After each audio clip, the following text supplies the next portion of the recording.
What's going on, everyone? Today we are taking a look at the WorldPower AWP-90 V1 portable power station. Taking a look at the specs, this has a 1280 watt-hour LiFePO4 battery, a 1500 watt power handling with a peak of 2000 watts, a 800 watt solar charging input, UPS function with a 18 millisecond switchover time, and weighs 31.96 pounds. Taking a look inside the box, you get the user manual, a car charging cable, your power cable, which is the charger for this power station.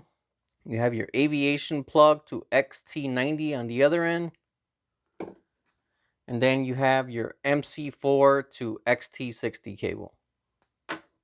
So taking a look at the power station itself, one of the things I love on this power station is how there are covers on almost every port to keep them clean and protected.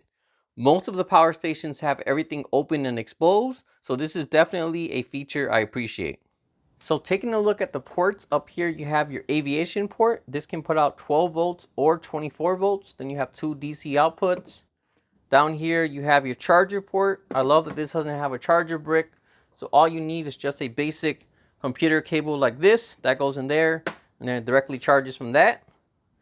Down here you have your XT60 cable for solar charging.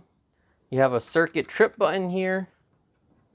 Coming up here you have 4 USB-C ports and 2 USB-A. I love this because majority of the time they give you more USB-A ports and not as many USB-C ports, but this one is a lot more modern. Most devices these days use USB-C ports, so I think this is all a little more useful. 2 of these are 30 watt USB-C, and then the top ones are 100 watt USB-C. So very nice to see that good selection of ports there.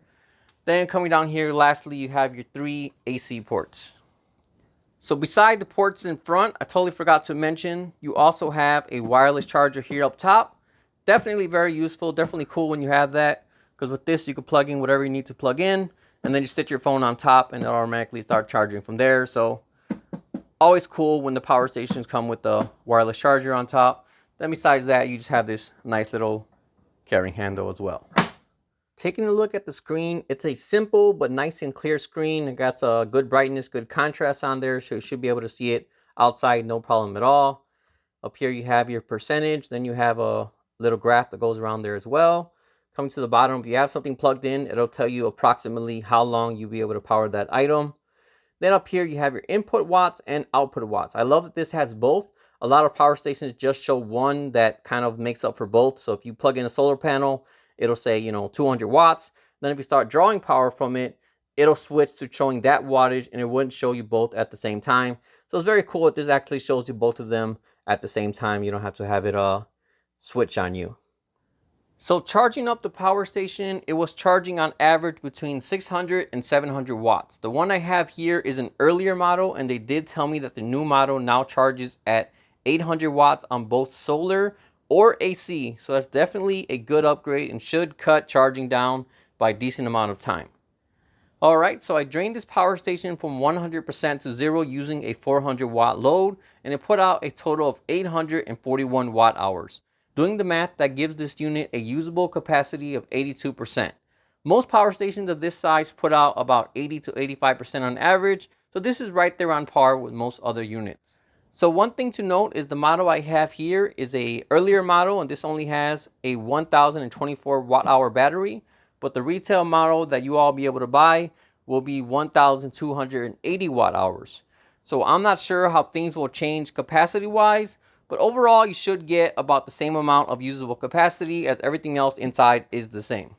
So this power station has a 1500 watt power handling with a peak of 2000 watts. Personally, I think that's kind of the sweet spot that you'll be able to run most things in a regular household. Say something like a bigger electric space heater that usually takes about 1000 to 1200 watts.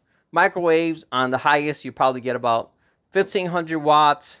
Hair dryer about 900 watts. So most things in your regular household are under that 1500 watts. I think above that 1500 watts, it might be like a really large air conditioner, like, I don't know, maybe 15,000 BTU, something like that, or much higher power tools. Again, most power tools are usually about 1200 watts or under, so this should be able to run that as well. So like I said, once again, for most people, I think 1500 watts is more than enough to run everyday things in your house and then a few other things as well.